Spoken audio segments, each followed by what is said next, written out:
What up, weebs? So Frog Dad here, back, but this time, no joke to start. I'm starting this video with just a warning, alright? This is a dark show. It's got very upsetting subject matter. We're gonna be talking about why it's divisive, what that subject matter is, and whether it's worth being dark at all. But if that's not your type of show, if those are kinds of things that are gonna upset you, then go ahead and skip this video, skip this show. No hard feelings, I'll see you next time. But for the rest of us degenerates that are still here, let's get into seeing what makes this divisive show a show at all.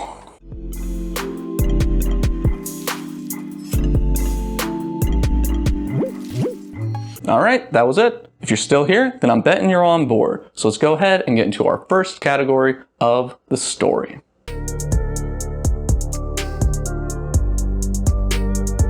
Now this show has a lot to discuss with its story, and there's a lot of ways we can go about it, but I'm gonna do it with just the most basic bit of the premise, and we're going to show you what that approach looks like. First, we follow a hero blessed with magnificent healing abilities, able to regrow limbs and reverse injuries as if they never happened. But that power comes at a great cost to the hero, and so they don't want to use it. But the other heroes, they're not very nice, and they force them to use that power because they view that hero to be beneath them because they can't attack, but they also realize that they're going to need that healing ability if they are ever to beat the Demon Lord. Now, in the final fight against the Demon Lord, the main character reveals themselves to be quite capable in combat and that their healing can do much more than just heal. And they use this ability to fight the Demon Lord single-handedly and win.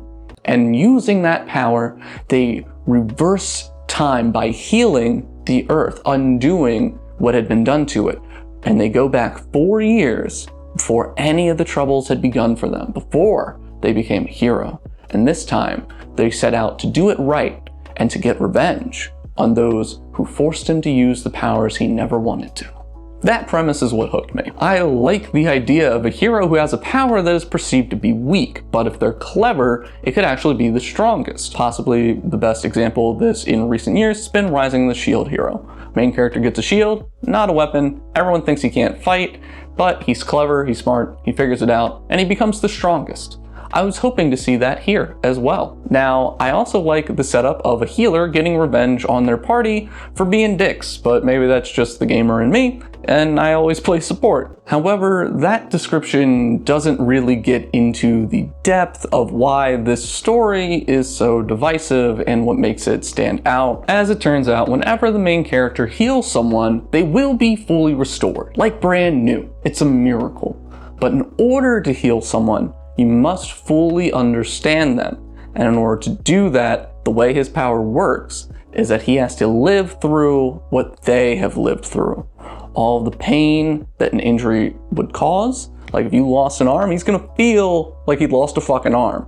But not just that, he experiences all of the pain of that in a single instant, as well as all the emotional damage and the trauma and the paranoia of what it would be like in a situation that was so bad that you lost an arm. So all of that happening to someone in a single instant, that's not desirable. That is even going to cause psychological damage to them over time. And when the main character uses this power for the first time, it causes them to writhe in pain and just start to vomit and drool, and it knocks them unconscious, and it's terrible. So clearly experiencing something like that would lead to someone going insane, and the main character doesn't want to use that power. It makes sense. Why would you want to go through that just to help someone else when it's destroying you? But like I said, the other heroes, and to start primarily one hero, the hero of magic, Flare, she forces our main character to use his powers. To accomplish their goal and get the main character to use his powers, they use a terrible blend of torture, forced addiction to drugs, rape, sexual assault, and slavery. Now, this goes on for 4 years, And the anime doesn't really hide much of it, which can be hard to watch, especially if you have any history with any of those things. This can make for a good revenge story. After seeing this terrible treatment, we are given plenty of reasons to want to see the main character get the revenge and the heroes suffer the consequences of their actions because their crimes are heinous and unforgivable. But the way the main character goes about getting his revenge can make the audience hesitant to root for him because of the way he gets that revenge. You see, everything that he went through and everything he suffered on top of what his personality already was has driven him pretty insane and unlocked the darker parts of his personality. And so this revenge that he's going out to get, that, you know, we're all so on board because fuck these people, right? It doesn't involve just the usual clear-cut killing, which, like, arguably is like, the worst thing that you can do, but we'll put that to the fucking test because that's kind of a one and done. It's like, all right, you fuck me over, I kill you. That's typically how your revenge plot goes. Look at John Wick. All right, you stole my car, you killed my dog, I'm gonna kill you, I'm gonna kill anyone that gets in between me and you. Clean, clear cut, simple. We've all accepted that as an audience. But that's not what the main character does here. The main character is definitely gonna fuck these people over, but first he is going to fuck them over and over and over and over and over. His main tactic in this, at least to start, you know, we're only 3 episodes in, the series isn't going too far, at least at the time of making this. His main weapon in this is gonna be rape. Yeah, that's not cool, but that's why it's hard to call the main character here a hero. And if I'm honest, that's also where the majority of the entertainment value comes from. Now, don't get me twisted here, all right? I'm not saying that those scenes are the main draw or entertaining. They're very uncomfortable, although there is that audience. There are the people who are going to enjoy that. Not for us, all right? For you and I, right? We're regular-ish people. That's not our thing. But the entertainment comes from creating these situations that have been twisted and morality has been muddied, and you're watching it and you're realizing, I don't think I have anyone to root for in this scene.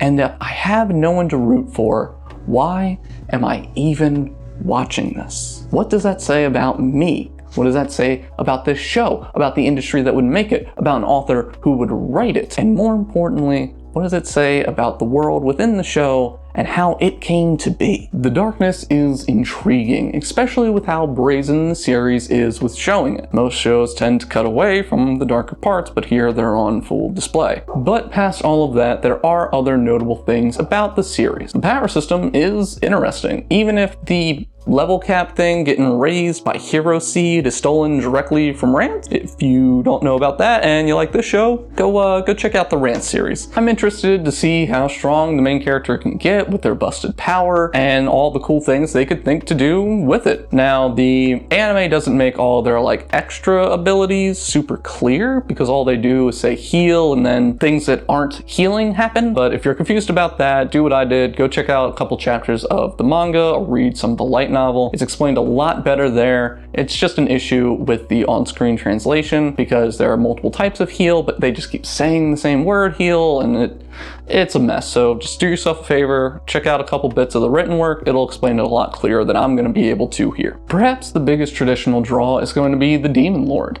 In the final fight with her, she says some pretty interesting things and hint at a bigger truth that lays beyond the secrets of the world.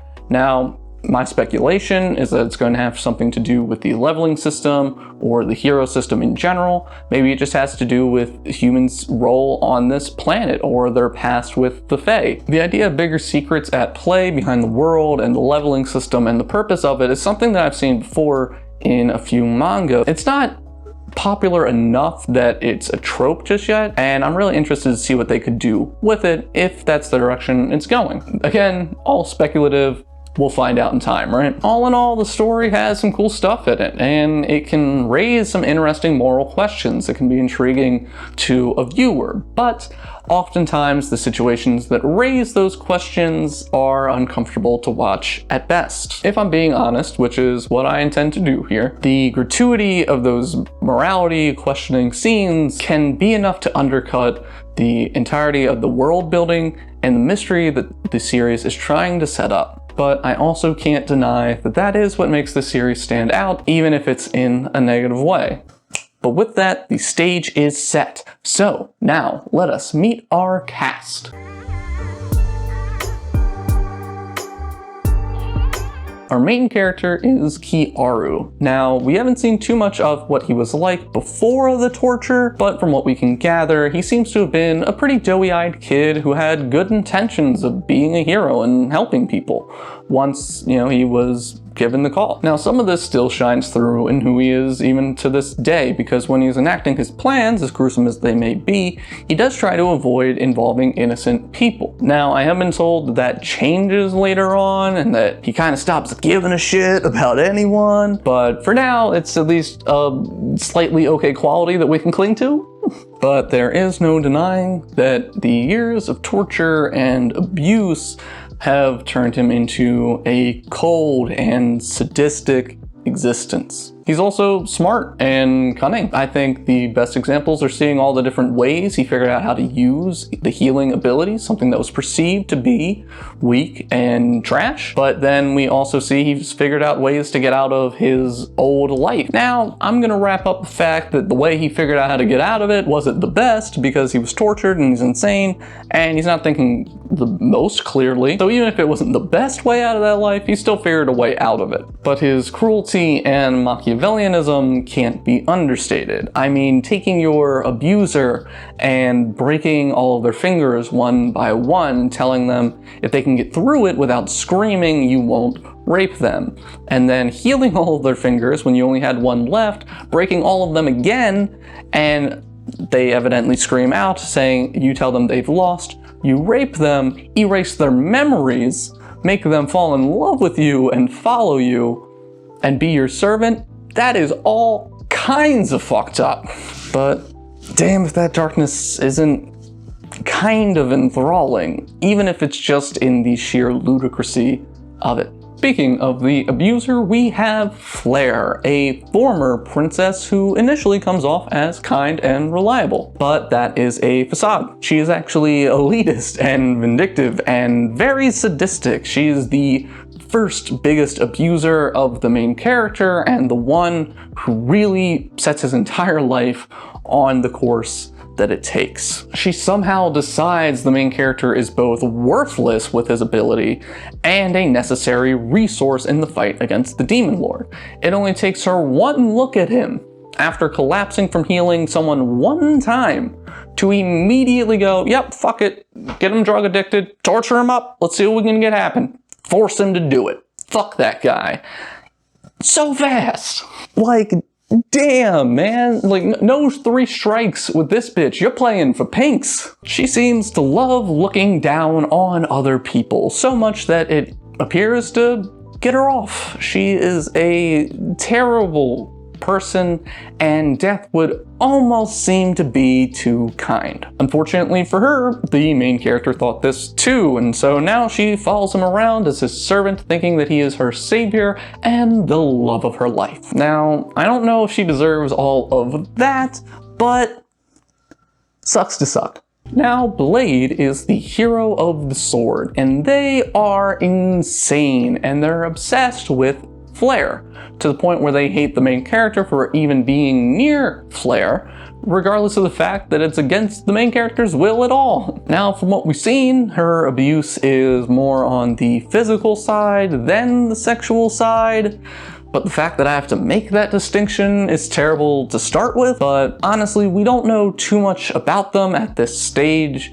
so that's really all I can say. They're obsessed with Flare, they hate the main character, they're abusive and crazy. But beyond that, all I know is that they suck and I want them to die. Bullet is the final hero of our tale for now, and they are the hero of the gun. This dude is the fucking worst. He creeps me right the fuck out. He tries to play the good guy. He insists that he's the only one there who's actually helping and cares for the main character, that he's a really good friend to them. But Bullet is a good friend like Shao Tucker is a good father. And honestly, I can't decide who's worse. Bullet acts nice, but if the main character doesn't do exactly what he wants him to, which is usually impossible because of the fucking drug coma that he's in. Bullet will then beat the shit out of him. Afterwards, he will say that he feels really bad and insist on making it up to the main character by filling him with his love, which is just rape. I've said before that the revenge in this show can make you question whether or not the person receiving it fully deserves what's happening to them. But I can't imagine anything that they could do to this asshole that would make me feel sorry for him. Light novel, manga readers, if you know, don't tell me.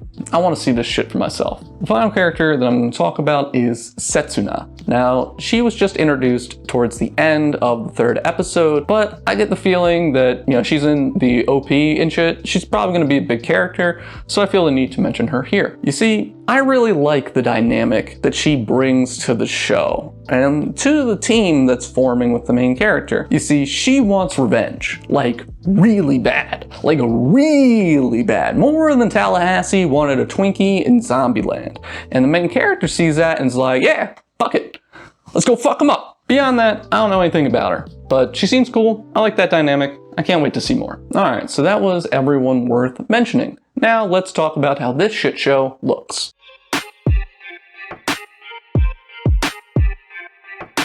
To the show's credit, it looks good. The color palette is usually bright with a distinguishable color scheme for each of the main characters, and it really helps the show from getting too dark and grungy. The color does a really good job of helping the show keep a feel of that fantasy setting, despite the dark subject matter happening in the fantasy setting. The action, while not incredible or phenomenal, especially during a season where we're also getting Jujutsu Kaisen, it's passable with some decent choreography here and there, and I look forward to seeing more of it down the line. But if I'm being honest here, the best part of the art and animation comes down to one thing: dem titties. Yeah, it can make the show feel like a high-budget hentai at times, but damn it if they don't do them titties justice. I mean, the scenes where you get to see them aren't exactly scenes you want to be aroused for, but at least we can say that they're like a light in the darkness. A shining beacon of bouncing hope to let you forget where you are, if just for a moment. But jokes aside, the show generally looks pretty good, with a special shout out to the magical effects. Now, at this point in anime, magic generally looks pretty good, and I can't put my finger on what it is about the magic in this show exactly, but to me it feels like it comes with a little bit of that extra pizzazz, and I appreciate it. So it looks good, but how do those cheeks sound when they clap? The show's music doesn't really have any standout tracks right now. The opening and ending are alright. Nothing to complain about there. But the music feels like there was care put in, and probably way more than it deserved to get. The music gets layered at certain points, bringing in these choir-like vocals to give you this ancient, almost cult-like sense of evil behind some of the scenes. Like the revenge scene in episode 2. Initially, I didn't pay it any mind, but when rewatching it for this review, I knew the scene was coming up. It wasn't something that I was like, oh boy, let's watch this again. So I was thinking, I wonder what music they're gonna put behind this kind of footage. Now, the bulk of it does have those choir vocals, just kind of filling out the scene and giving this foreboding sense of evil as to the actions that are bound to come soon. It kind of sounds like boss fight music, almost, if that makes sense, and I feel like it kind of makes sense for the scene too, in a weird way. Because this is a big moment. This is something that's built up kind of like a boss fight. If you think about his quest, he's going after 3 people, 3 bosses. This is one of them. Now, they drop the music for several key lines and moments to highlight their impact. And when they bring it back, it gets progressively lower and darker as it goes on. It starts to sound like that inevitable low point of a war movie, right? You've had your crew, you followed them, and now you're at that scene where it seems there's no way out, they're getting gunned down, people are dying left and right, and you can tell this is the low. And somehow, this music seamlessly transitions out of that and into this swelling sense of achievement and celebration, like the heroes have now come home from war and that something good has happened. But all the while, you can still make out the sound of those layered choir vocals in the background, so that that sense of evil and what you just witnessed and the achievement the hero is feeling right now, you never forget what happened and how tainted it is. All in the sound, all in the scene, in this shitty show. Why? Why did someone put that much attention to detail into the sound of the rape scene? Like, honestly, I was kind of blown away by the attention to detail in this. It would have been so easy just to phone this one in, put in some generic sounds, don't try to score it or even balance it, just grab a soundtrack from a B-list eroge and call it a fucking day. But some sick genius put in so much care that I don't know whether I should be praising them or calling the authorities. I didn't expect music to be such a positive for this series, and while there isn't a single standout track just yet, I can't deny that the soundtrack as a whole does its job masterfully. Bravo to the sound team and expertly matching the scenes and the emotions that they are supposed to portray. It almost feels wrong to say that given what show it takes place in, and I may be overblowing it, but those are my feelings on the sound. With all of that said, let's go ahead and move on to what is probably the most important category this time around.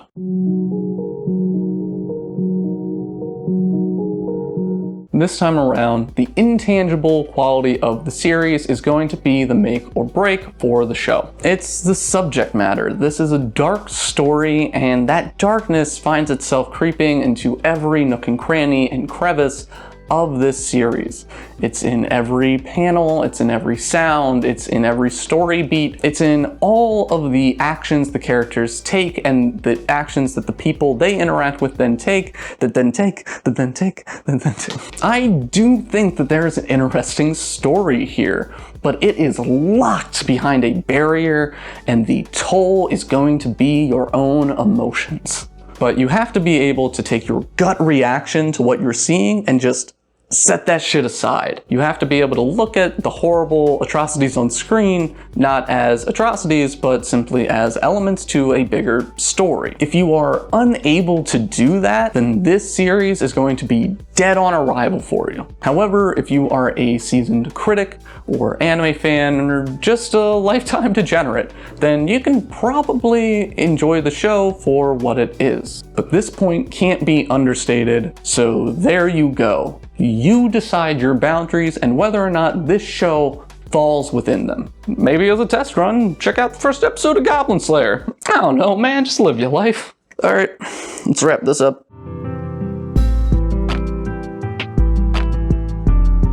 Redo of Healer has a lot going on, and I do think that there is a fair amount to enjoy here. An interesting story with background mysteries and situations that raise deep moral questions. The idea of who's the real monster can be interesting, and depending on how they handle it, the answer of all of them can either be stomach-churning or exciting. There's some unique power application and power fantasy to be enjoyed, and a main character that can be studied by grad school level psych majors, and a soundtrack that plays the best wingman in the worst bar. But all of that is undercut by heavy subject matter that is shown in a very graphic fashion, and if it is not something that you are okay with, it will completely negate all positives of the show. If you're not actively seeking a dark show that's going to push your boundaries and make you question your morality,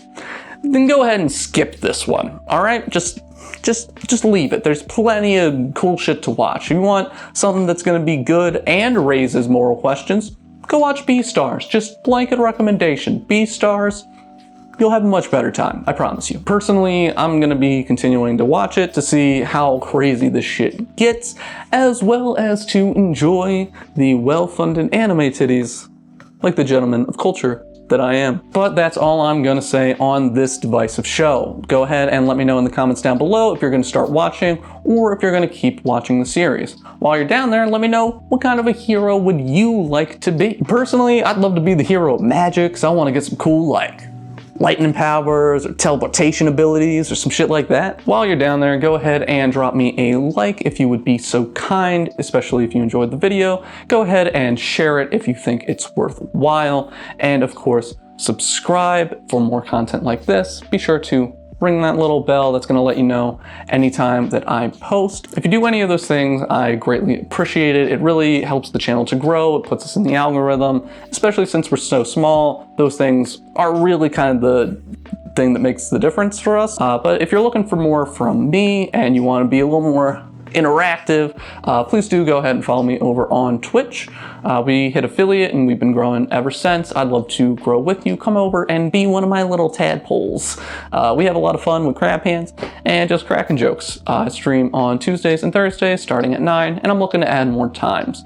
But if you want to know when I'm going live there or posting here, or if I'm working on something or whatever, just go ahead and follow me over on Twitter. That will keep you up to date on absolutely everything I am doing. But I have been Frog Dad. Thank you so much for watching. I love you. Make sure to get yourself some eye bleach. Get all that nastiness out of there. Leave the titties.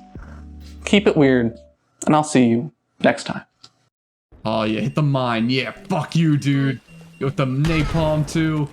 Yo, if I scorch him out of 100 health and there's one move. Yeah! Yeah, boy! Nice. Oh, the drill boat blew up too. Yo, did I just get like a twofer? I think you just won.